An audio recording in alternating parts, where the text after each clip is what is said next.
আমি যেটা personally feel করি যে অবশ্যই মানুষে মানুষে একটা সম্পর্ক তৈরি হওয়ার জন্য কালচারটা বেশ বড় একটা রোল প্লে করতে পারে। এটা আমি আমার নিজের অভিজ্ঞতা থেকেই শিখেছি। সময় আমার এটা মনে হয় যে যারা প্রবাসে আছেন অনেক বছর ধরে নিজেদের আপনজনদেরকে ছেড়ে, সো এইটা অবশ্যই একটা বিশেষ আনন্দের বিষয় যে ওনাদেরকে যদি আমি আমার গানের মাধ্যমে বা আমার কাজের মাধ্যমে কিছুটা আনন্দ দিতে পারি, নিঃসন্দেহে। আমরা জানি যে আপনারা শিল্পীরা যখনই কোনো পারফরমেন্স করেন কারোর জন্য উৎসর্গ করেন, এবার আজকের এই পারফরমেন্স কার জন্য উৎসর্গ?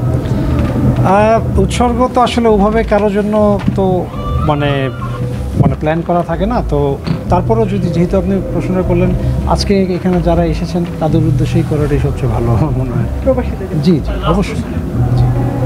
আমরা জানি যে সৌদি আরবে প্রায় 32 লাখ প্রবাসী, অনেক তরুণ প্রবাসী দেশে বর্তমানে। জি জি।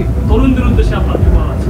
তরুণ প্রবাসী যারা আছেন, তরুণদের উদ্দেশ্যে তো এটাই বলবো যে তারাই তো দেশের ভবিষ্যৎ।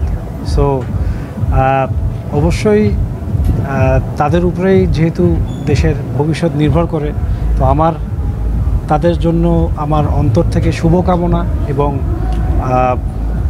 বেস্ট উইশেস ছাড়া তো আর আসলে কিছু বলার নাই। এটাই আমি চাই যে তারা সুস্থ থাকুক, ভালো থাকুক, দেশের জন্য কাজ করতে থাকুক, আরও ভালো করুক, সেটাই।